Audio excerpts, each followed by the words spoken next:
importa el mensaje. Hoy quiero compartir con ustedes un tema que vinimos tratando en estos 3 días de ayuno y oración. De hecho, un muy bonito grupo, los 3 días, jueves, viernes y sábado.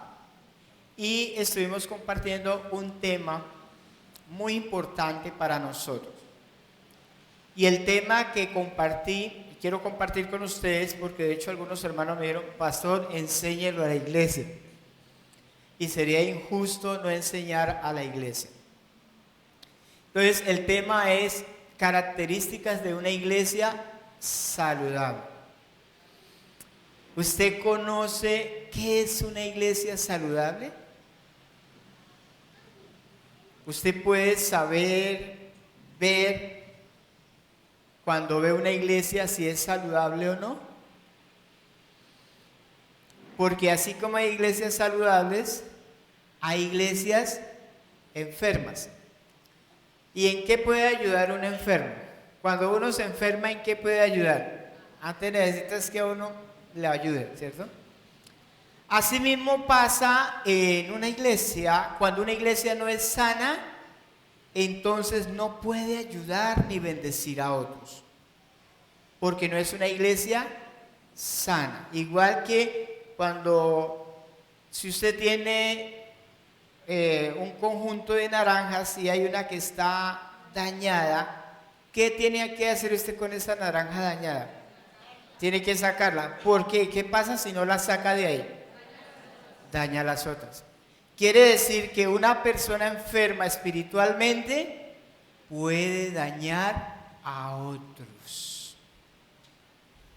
Por eso el apóstol Pablo decía: cuando usted vea que alguien no tiene la doctrina o causa divisiones, apártese, porque lo va a enfermar. Entonces uno tiene que tomar esa decisión de apartarse de alguna persona o algún creyente que no sea sano, porque si está enfermo, ¿qué va a hacer? Va a enfermar a otros. Va a enfermar a otros. Yo he tenido que hacerlo, Dios lo sabe, luego delante de Dios. Yo he tenido que apartarme de algunos hermanos. No aquí en la iglesia, gracias a Dios, aquí en la iglesia no existe eso. Pero cuando estaba joven en la iglesia donde yo asistía, yo tuve que apartarme de algunos hermanos, porque estaban enfermos. Yo decía: estos hermanos están enfermos. Y eran buenos amigos. Eran personas con las cuales compartíamos, comíamos del mismo plato. Amigos, amigos. No amigos ahí de saludo. Amigos, amigos.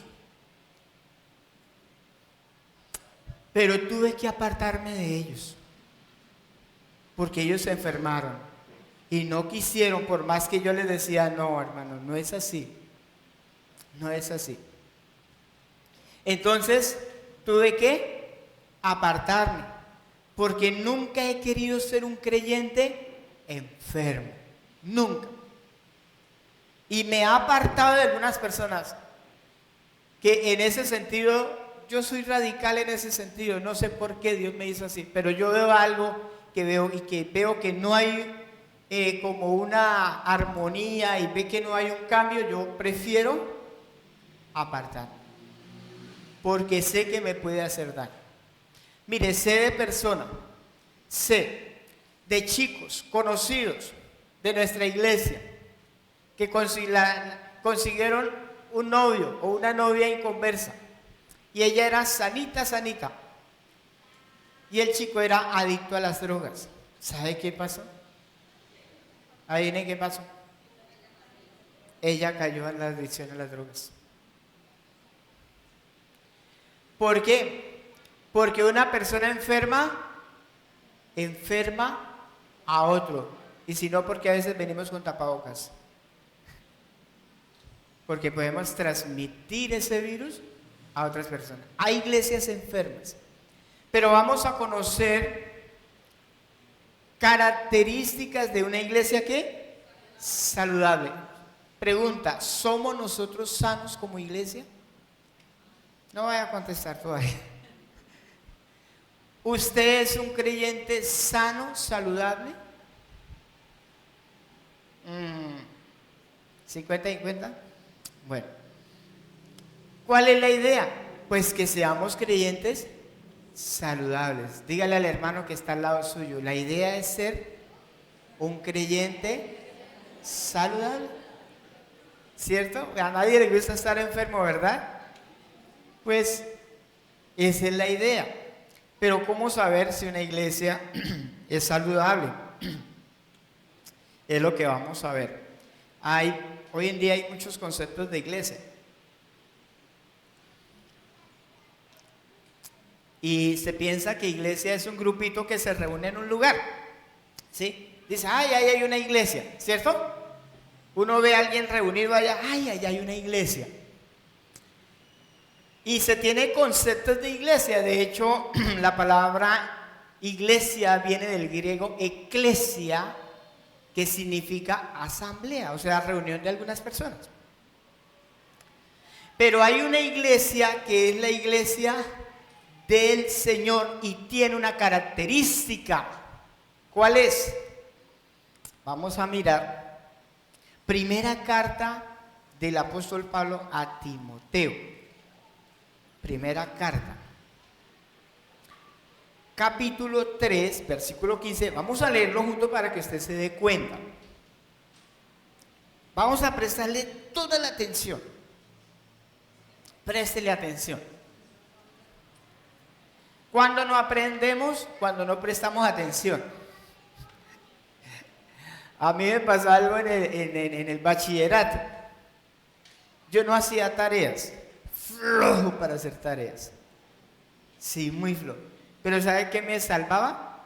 Que yo me hacía en la primera silla y le prestaba atención al profesor. No permitía que nadie me interrumpiera. Lo que es trigonometría, álgebra, química, cálculo, todo eso para mí era como agüita porque yo le prestaba atención. Nunca fue difícil, siempre ocupé el primer lugar en el bachillerato. Siempre, y a mí me decían, ¿usted cómo entiende eso? No es fácil, pero ¿cómo? Explíquenme. Entonces, prestar atención es muy importante. Preste atención. Dice el versículo, dice, para que si tardo, o sea, Pablo diciéndole a Timoteo que si él tardaba en llegar, dice, sepas cómo debes conducirte, ¿en dónde? En la casa de Dios. Pregunta, según ese versículo, ¿uno tiene que tener una forma de conducta en la casa de Dios? ¿O puede vivir de cualquier manera? Dice, para que si tardo, sepas cómo conducirte. Pregunta, ¿por qué nosotros vivimos como se nos da la regalada voluntad? Porque no sabemos. Pero dice que quiero que sepas cómo debes conducirte, ¿en dónde? En la casa de Dios. ¿Quién es la casa de Dios? Nosotros. No es este lugar. A ver, te voy a explicar. Este es un lugar de reunión, pero la iglesia es usted y soy yo. El templo del Dios viviente, donde Dios habita, es aquí. No es aquí este lugar, porque algunas personas creen que el lugar santo es esta edificación. Y entonces se vive como se quiere allá entre semana. Y cuando llegamos acá, este es el lugar santo. Porque creemos que este es el lugar santo. Y que aquí no se debe uno ni reír. Y entonces llegamos, Señor, perdón. Porque creemos que este es el lugar santo. Pero el lugar santo es la persona. Donde esté la iglesia está donde está usted. Puede ser allá en el trabajo, en la universidad, allá está la iglesia. Y allá ese lugar es santo. Entonces cuando dice, para que si tardo sepas cómo conducirte, quiere decir que debe haber una forma de conducta dentro de la iglesia. No es que yo vengo aquí a pedir perdón los domingos y nomás salgo de la puerta, no, ya, sí. Como ya fui a culto ya. Entonces a vivir como se me da la voluntad. No es así. Porque estamos creyendo que el lugar santo es este. ¿Cómo se llama esto? Es un edificio donde nos reunimos, donde hacemos los cultos, alabamos a Dios. Pero cuando salimos, aquí no queda el Señor. ¿Dónde queda el Señor? Se va con nosotros. Él va con nosotros. Y hemos malentendido la cuestión de templo, porque templo somos nosotros. Y a veces decimos, de aquí para allá no se suba porque aquí es el altar. Este es el lugar santo. Allá es santo, pero aquí es más santo. Y creemos que el lugar santo es la edificación. No, somos nosotros. Debemos saber conducirnos en la casa de Dios. ¿Cuál? La iglesia, nosotros. Somos iglesia donde quiera que vayamos. Amén. Y si no, pues no seríamos iglesia. Así de sencillo. Otros creen que porque la iglesia es numerosa, tiene muchos asistentes, entonces es una iglesia saludable porque es grande. Uy, esa iglesia tan bonita. Mire cómo va a haber gente allá. O porque tiene tecnología, o porque tiene no sé qué, videobin, luces, no sé qué. Y creen que esa es una iglesia saludable. No es por eso. La iglesia es saludable, ¿por qué?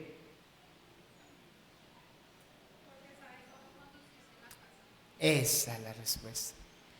Porque los participantes de la iglesia creen y practican las disciplinas de Cristo. Esa es una iglesia saludable. Yo puedo hasta ponerme aquí una escarapela, soy cristiano y pastor, acá, y andar con el letrero acá.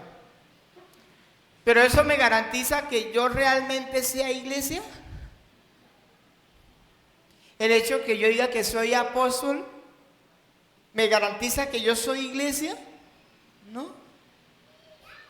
Eso es lo de los títulos, es lo de menos, porque hoy se ve como un título, ¿no? Apóstol, profeta, maestro, y de hecho algunos dicen que ya no hay profetas ni apóstoles. Yo lo respeto, no estoy de acuerdo con ellos, porque es que no es un título, es una función, y las funciones las ha dado Dios para edificación de la iglesia. Que no hay pastoras, entonces bueno, pastora, hablemos de pastora. Que no hay pastoras, que en la Biblia no se encuentra pastoras, que Pregunta, ¿eso es un título o es una función? Es una función. Venga, Carolina, traiga a su niño. Vamos a hacer una ilustración. Entonces, Carolina, en su casa, ella, ¿qué hace con el niño? Lo cuida, ¿cierto? Le da alimento, ora por él, le enseña la palabra. ¿Cómo se llama eso? Cuidar, proteger, alimentar. ¿Qué está haciendo ella con sus niños? Pastorear. Imagínense que pastorear no es un título, pastorear es una función. Es una función. Entonces, ella está ejerciendo pastorado con sus niños. Entonces, hoy en día, gracias, Carlos. Hoy en día se ha malinterpretado los ministerios. Y piensa que es un título, que porque tiene allá un diploma, ¿sí? Allá en la oficina, Yo tengo diploma, pero ni siquiera los he enmarcado. Para que no van a decir que soy pastor por un título de eso. Y tengo varios títulos. Pero no me interesa eso. Porque ser pastor no es un título, es algo que se hace. Es una función. Entonces, la iglesia es aquella que es saludable cuando practica las disciplinas del Señor. Cuando no es un creyente saludable. Cuando no vive la palabra. La tiene acá. Se la sabe de memoria, pero no la practica. Esa persona no es saludable, ni es una iglesia saludable. Ahora miremos la otra parte del versículo. 3:15 dice, que es la iglesia, la casa de Dios, es la iglesia ¿de quién? Del Dios viviente, columna y baluarte de la verdad. Dos cosas que tiene la iglesia verdadera. Dos cosas. Primero, es columna y baluarte. ¿Sabe qué quiere decir eso? Columna que sostiene y baluarte que defiende. Entonces, la iglesia del Dios viviente sostiene, pero también defiende la verdad. Esa es una iglesia verdadera. Sostiene y defiende la verdad. Hoy en día se han levantado muchas corrientes de doctrina, cantidades. Y usted va a ver, y eso no es lo que dice la Biblia. Y eso no es lo que dice la palabra de Dios. Pregunta, ¿esa iglesia es sana? Una iglesia que no exponga la palabra, que no predique la palabra, que se salga del diseño de Dios, del modelo de Dios. No es una iglesia sana. Entonces, ¿qué trae una iglesia que no es sana a las personas? Enfermedad. Y por eso el evangelio hoy en día se ha estancado, porque la iglesia, que debería ser la iglesia, no defiende, no sostiene la verdad. Entonces, donde usted vaya, yo vaya, somos columnas, sostenemos la verdad y la defendemos donde usted esté, porque usted es la iglesia.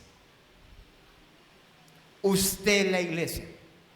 Entonces, debemos tener una relación estrecha con la verdad para proclamar la verdad, para hacer conocer la verdad de Dios. Para los hermanos que me conocen, yo no como cuento fácil. Hay cosas que han sacado grandes predicadores. Yo no como cuento, yo voy a la palabra de Dios. Porque no quiero contaminarme con algo que no es de Dios. Porque la iglesia sostiene y defiende la verdad. Ahora pasemos a San Mateo, capítulo 16, versículo 18. San Mateo.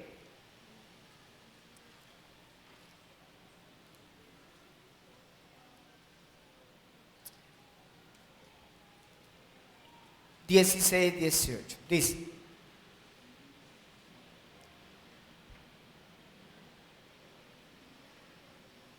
y dice, y yo también, hablando Jesús con Pedro, dice, yo también te digo que tú eres ¿qué?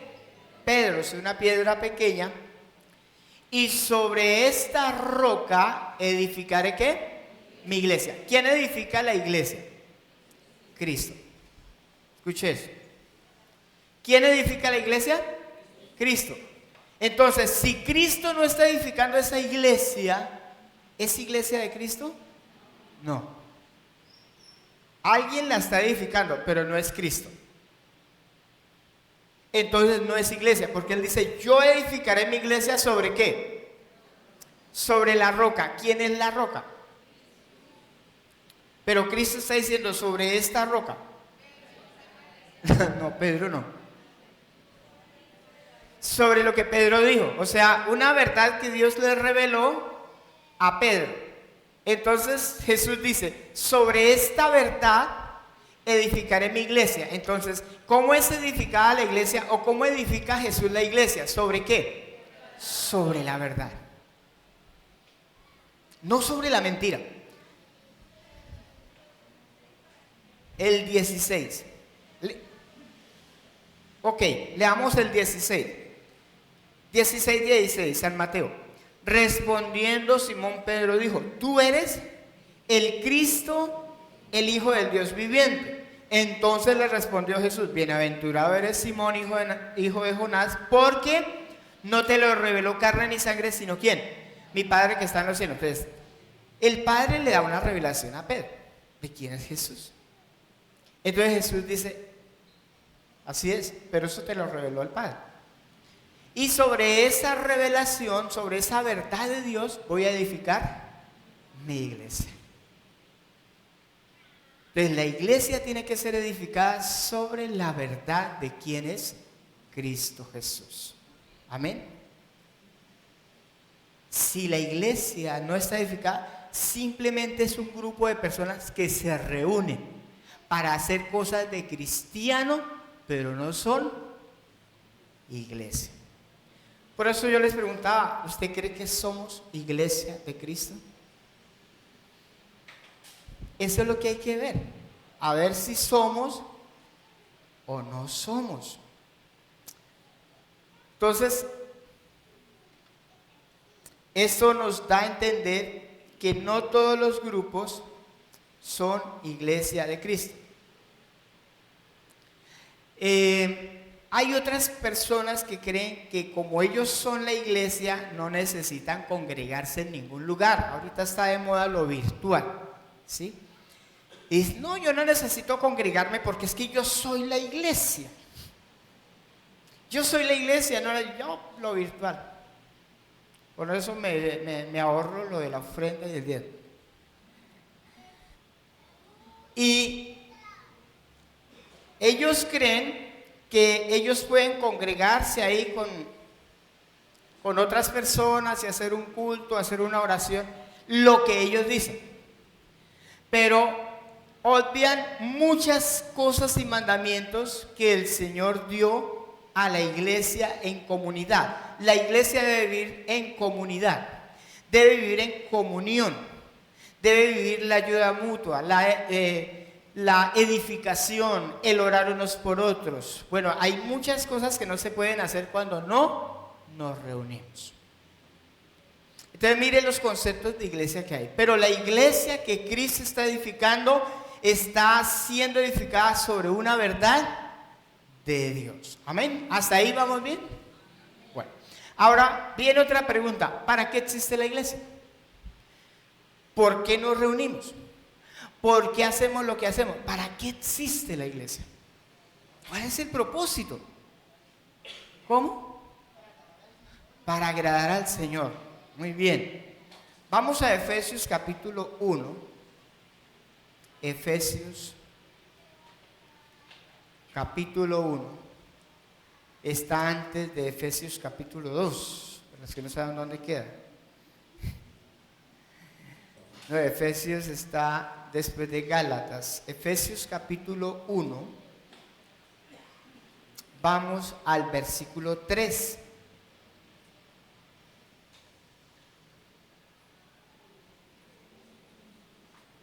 Uno, 3 al 6.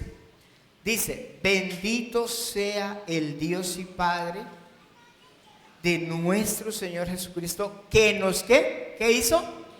¿Qué hizo? Nos bendijo, ¿cómo? Con toda bendición. ¿Cómo está la iglesia?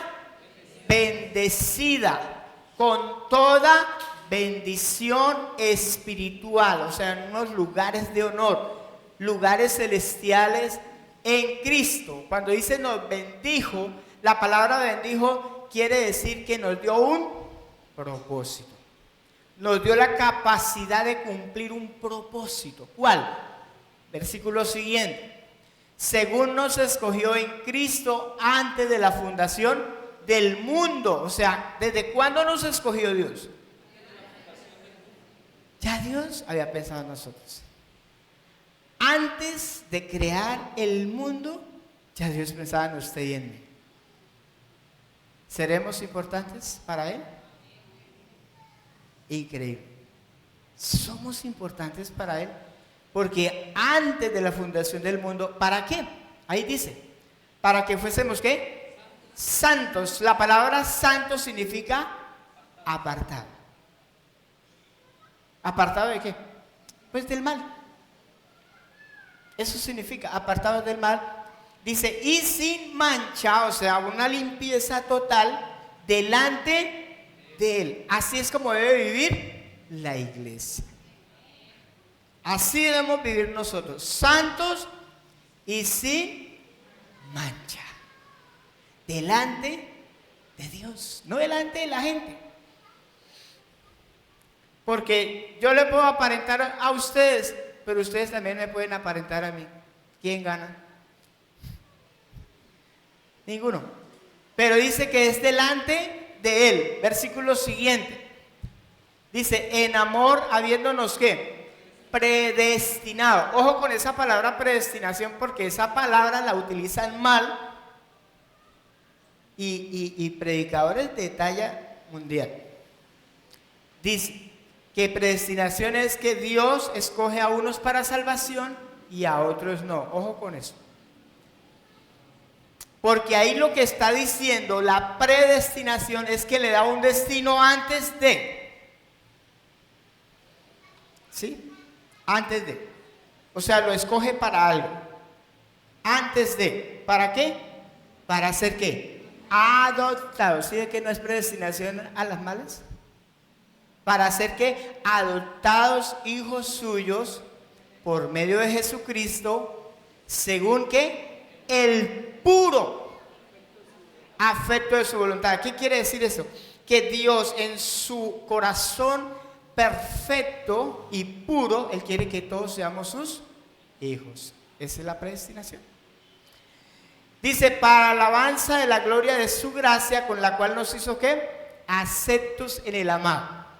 Mire, ¿para qué fuimos creados?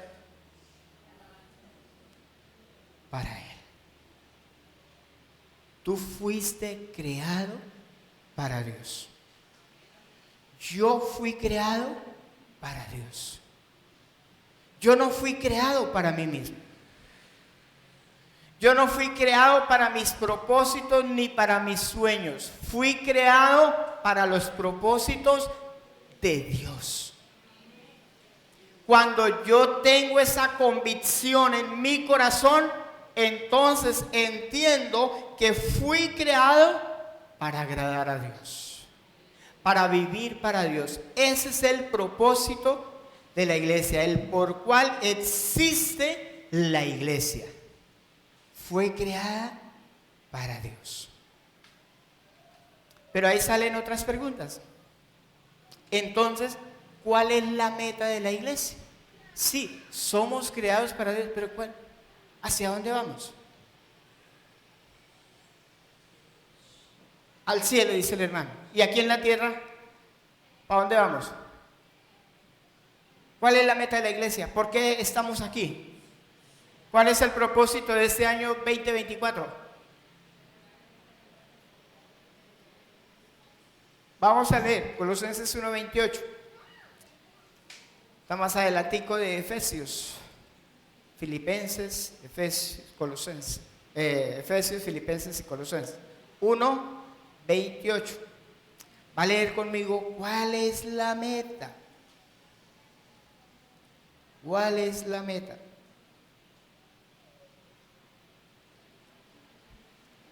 Colosenses 1:28. Ya vamos a acabar. Versículo 28 y 29. Dice, a quien anunciamos. ¿Qué más? Amonestando. ¿A quién? A todo hombre, esa palabra a todo hombre en el griego original significa generalizado, antropos, generalizado, hombre, o sea, mujer, hombre, niños, adolescentes, jóvenes, todas las personas en la iglesia. A todo hombre y enseñando a todo hombre en qué? En toda sabiduría, o sea, la sabiduría de Dios, a fin de qué? Presentar, ¿cómo? Perfecto. ¿En quién? En Cristo Jesús a todas las personas. Entonces, ahora sí, ¿cuál es la meta de la iglesia?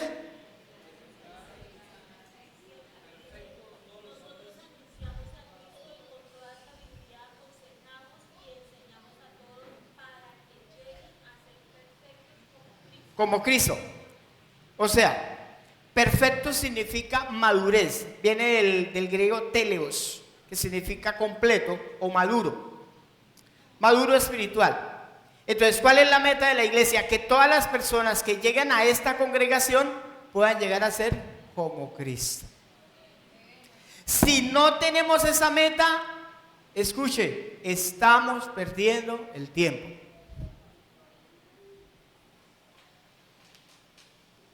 Fíjate, dijo el chavo. Estamos perdiendo el tiempo. Hay mucha inmadurez en la iglesia, ¿pero por qué? Porque nosotros no hemos hecho la tarea. La idea es llevar a las personas a que conozcan a Cristo y obedezcan al Señor, sean maduros espiritualmente. ¿Por qué hay tanto inmaduro? Mire, hay muchas personas que han oído el Evangelio. Hay muchas personas que conocen de Dios. Muchas. Y yo le digo, le voy a atrever a decir algo. Por ahí el 30 o el 40% de las personas que han conocido a Dios y han escuchado la palabra están en el mundo. Viviendo como el mundo. ¿Por qué? Porque nunca maduraron espiritualmente. No los llevamos a un proceso de crecimiento. No estuvimos ahí para estar con ellos, hacerles un acompañamiento en ese proceso para que ellos pudieran practicar las disciplinas del Señor. Entonces son inmaduros, a veces ni entienden. Y todavía hay que darle teterito a los niños, cambiarle el pañal.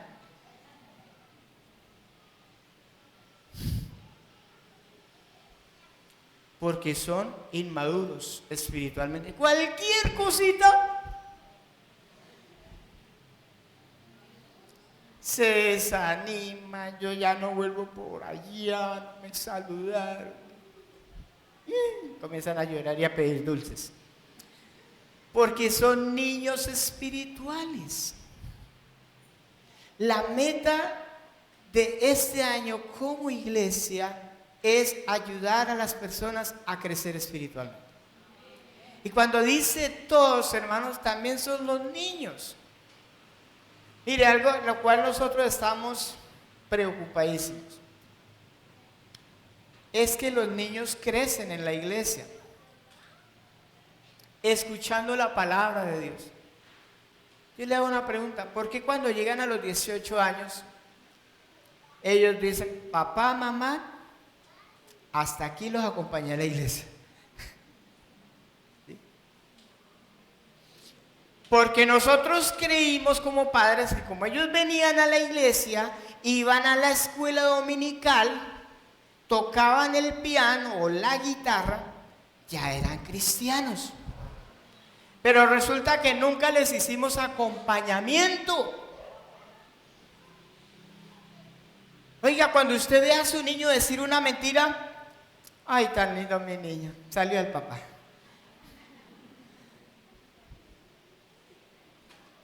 Si usted ve a su niño decir mentiras, venga, sentémonos. Papi, ¿por qué estás diciendo mentiras? ¿Tú sabes lo que dice Dios? ¿Tú sabes a dónde lleva la mentira? ¿Y por qué no le hacemos un seguimiento?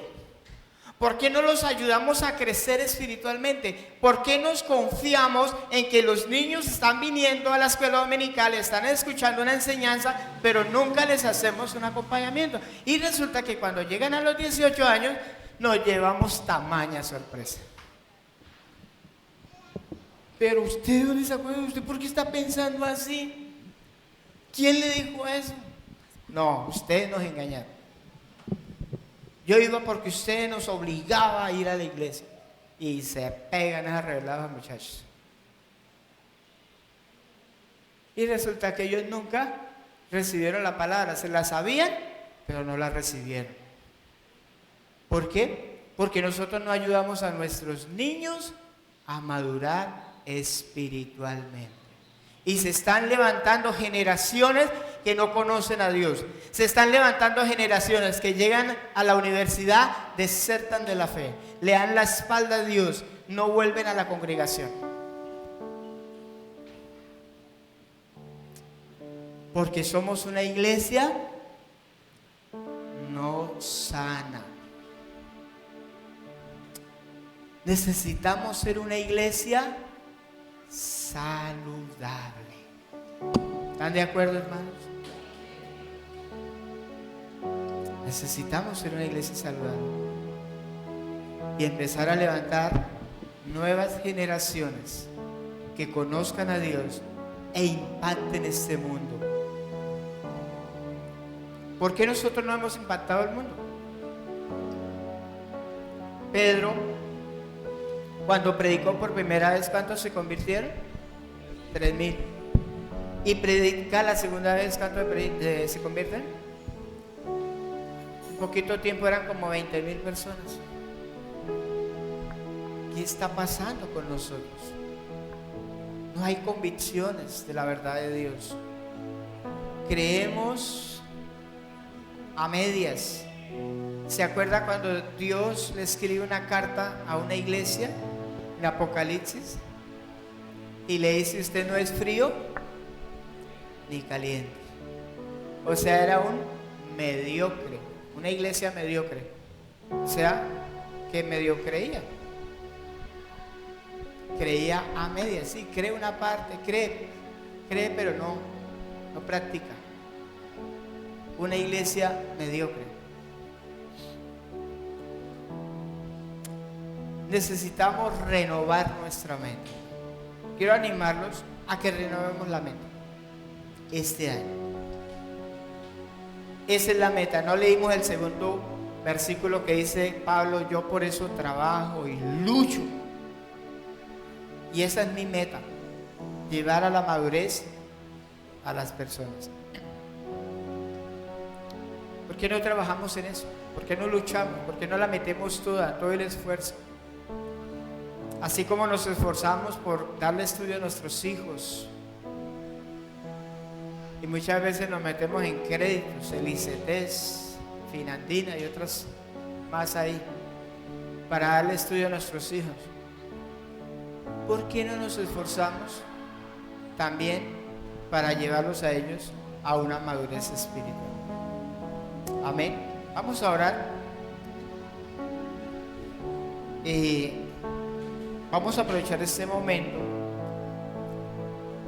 Según la palabra que usted ha escuchado hoy, si esa palabra le ha llegado a su corazón, usted dice: necesito corregir cosas en mi vida, necesito renovar mi mente, necesito salir de este estado deprimente espiritual. Si usted no siente vivir la palabra de Dios, no siente vivir el Evangelio de Cristo, hay algo que no está alineado. Porque le puedo decir, un verdadero creyente se goza en la palabra, se goza en el Evangelio. Y si no, hay algo que no está bien. Tal vez no ha nacido de nuevo. Tal vez le falta ese encuentro con Jesús. Tal vez le falta, porque un creyente tiene el Espíritu de Dios y lo lleva a ser sano, lo lleva a ser saludable. Póngase de pie, hermanito.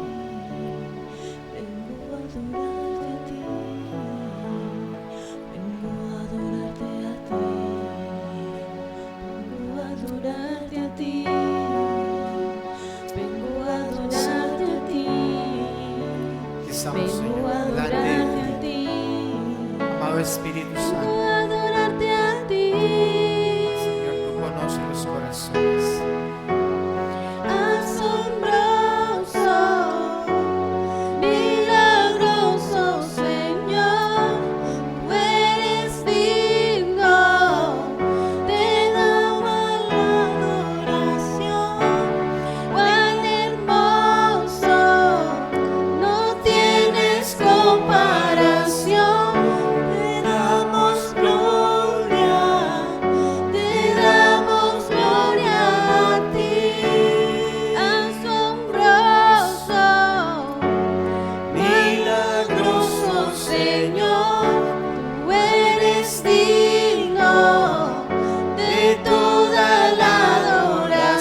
animarlo a que tome una decisión. Si no ha tomado, la vida es de decisiones. La vida es de decisión. Y la decisión es a creerle a Dios. Tome la decisión de creerle a Dios. Decir, creo que esa verdad es una verdad poderosa. Creo que esa verdad debe estar en mi corazón, porque la verdad, cuando hay una convicción de la verdad, esa verdad nos hace libres. Nunca una verdad te va a hacer libre, escuche esto, nunca te va a hacer libre si no es una convicción profunda de su corazón. Nunca te va a hacer libre, porque la verdad por sí sola no actúa.